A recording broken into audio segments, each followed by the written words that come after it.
চীন তুমি কার ভাই? আসলে চীনাদের অবস্থান বোঝাটা বড় কঠিন। তবে ইউক্রেন রাশিয়া যুদ্ধের পর চীনের একটা সবচেয়ে গুরুত্বপূর্ণ ভূমিকা ছিল, একটা কৌশলী চাল ছিল মধ্যপ্রাচ্যে নিজেদের একটা অবস্থান তৈরি করা। এর জের ধরে আপনার ইরান এবং সৌদিকে একত্রিত করেছিল।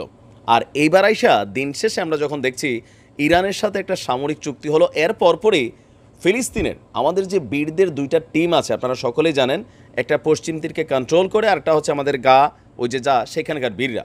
তো এই সংগঠনগুলো আলাদা আলাদা কাজ করত। এখন চীন হঠাৎ করে যেই উদ্যোগ নিছে, এতে ইশালের টেনশন মনে করলেন যে 110 হওয়ার কথা। কারণ কি, ঝামেলাটা যে আকারে আসবে, যদি আলহামদুলিল্লাহ কাজটা হইয়া যায়, তাহলে কিন্তু ইসালিদের খবরের পরে গানও আছে, এমনকি পশ্চিম তীরেও খুব শীঘ্রই আমাদের বীরদের পতাকা উড়বে। ফিলির স্বাধীনতার সংগঠন বীর এবং তাদের রাজনৈতিক প্রতিপক্ষ ফাতাহ, রাজনৈতিক কিন্তু প্রতিপক্ষ, মানে দুইটা টিম ডিভাইডে আছে। এখন এই দুইটা টিমের মধ্যে সংলাপ আয়োজন করতে যাচ্ছে চীন। মাত্র গত মাসে রাশিয়ার একটা আহ্বানে কিন্তু বীর এবং ফাতাহ এই দুইটা টিম কিন্তু সেখানে একটা সংলাপ করে আসছে। তার মানে কোথাও না কোথাও এই দুইটা টিমও হয়তো বা একটা প্ল্যাটফর্মে কাজ করতে চায়। আর এই বিষয়টাকেই জিওপলিটিক্যাল পয়েন্ট অফ ভিউতে বলেন বা যে কোনো পয়েন্ট অফ ভিউতে বলেন, একটা রাশিয়া এবং চীন চাচ্ছে এই শক্তিগুলো একত্রিত হোক। আমিও কিন্তু এটা চাই ব্যক্তিগত জায়গা থেকে, কারণ লড়াইটা যখন উদ্দেশ্য এক, কিন্তু লড়াইটা যদি ভিন্ন ভিন্ন হয়, তাহলে আপনার বিপরীতে আপনার শত্রুরা আপনার উপরে কিন্তু হাবি হওয়ার একটা শক্ত সুযোগ থাকে। বলা হচ্ছে যে দুই গোষ্ঠীর মধ্যে ঐক্য প্রতিষ্ঠাই হচ্ছে এই আলোচনার মূল উদ্দেশ্য। বেইজিংয়ে চীনের পররাষ্ট্র মন্ত্রণালয়ের মুখপাত্র ওয়াং ওয়েনবিন তিনি এই তথ্য দিয়েছেন। তারই বক্তব্যের পর অনেকটা ক্ষোভ প্রকাশ করেছে ইসরায়েল। রয়টার্সের প্রতিবেদনে বলা হয়েছে, চীনের রাজধানী বেইজিংয়ে খুব শীঘ্রই একটা আলোচনা অনুষ্ঠিত হবে। চীনা মুখপাত্রের উদ্ধৃতি দিয়ে প্রতিবেদনে আরও বলা হয়েছে, গাজা উপত্যকায় যুদ্ধের মধ্যে ফিলি কূটনীতিতে এটি একটি উল্লেখযোগ্য চীনা অগ্রযাত্রা।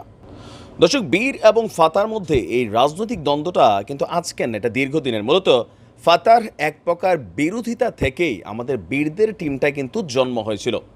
বীররা শুরুর দিকে ইসরায়েল রাষ্ট্রের অস্তিত্ব মেনে না নিলেও ইদানিং দ্বিরাষ্ট্রীয় সমাধানের দিকে ইঙ্গিত দিচ্ছে। চীনের পক্ষ থেকে ফিলির দুই বিবাদমান পক্ষের মধ্যে ঐক্যের এই আলোচনাটা বিরল পদক্ষেপ। ফাতাহ পশ্চিমা বিশ্ব সমর্থিত এবং ফিলি কর্তৃপক্ষের প্রেসিডেন্ট মাহমুদ আব্বাসের নেতৃত্বে পরিচালিত একটি রাজনৈতিক দল। এই দল ইসরায়েল অধিকৃত পশ্চিম তীরে সীমিত স্বশাসনের কার্যক্রম পরিচালনা করে। বিপরীতে বীররা হচ্ছে পশ্চিমাদের একদম চোখের বালি বলেন, সন্ত্রাসী গোষ্ঠী বলেন, অনেক কিছুই। 2007 সালে এক সংক্ষিপ্ত যুদ্ধে বীররা গাজা থেকে ফাতাহকে বিতাড়িত করেছিল। এরপর থেকেই দুটি দল রাজনৈতিকভাবে আপনার আলাদা, বাট এই দুইটা দলের বিরোধিতা মেটাতে কি বলা হয় যে কোনো রকম কার্যকর পদক্ষেপ কেউ রাখতে পারেনি। অপরদিকে ওয়াশিংটনও এই দুইটা গোষ্ঠীর মধ্যে কিন্তু মিল চায় না, কারণ ফাতাহ যদি আপনার কি বলা হয় যে বীরদের সাথে মিলা যায়, তাহলে পশ্চিম তীরে এই যে পশ্চিমা গুটিবাজ সরকার আছে, এই সরকারটা কিন্তু টিকবে না। ফাতার এক নেতা বলছেন যে ওনার নেতৃত্বে, নাম হচ্ছে আজ্জাম আল আহমেদ, তার নেতৃত্বে একটা প্রতিনিধি দল চীনে রওনা হয়েছে। অপরদিকে বীরদের প্রধান বলছেন, বীরদের সিনিয়র কর্মকর্তা আবু মুসা, ওনার নেতৃত্বে একটা প্রতিনিধি দল আলোচনায় যোগ দিবে। আর বৈঠকটা কবে, কোথায়, কিভাবে হবে এই সম্পর্কে কোনো তথ্য কিন্তু চীনারা দেয়নি। তবে চীনের এমন পদক্ষেপে ইসরায়েলের টেনশন তো হওয়ারই কথা। ইসরায়েল প্রতিবাদ করে বলছে যে এটা তাদের কূটনৈতিক সম্পর্কের মধ্যে একটা বড় ফাটল তৈরি করবে। বাট চীনের খেলাটা আসলে কোনটা খেলতেছে আমি নিজেও বুঝি না, এই কারণে চীনাদের মাথায় কি ঘুরে সহজে বোঝা যায় না। তবে পদক্ষেপটা ভালো, যদি কাজে দেয় এটা সবার জন্য মঙ্গলকর হবে। বাট কতদূর কী হবে সময় বলে দিবে। ভালো থাকুন, আসসালামু আলাইকুম।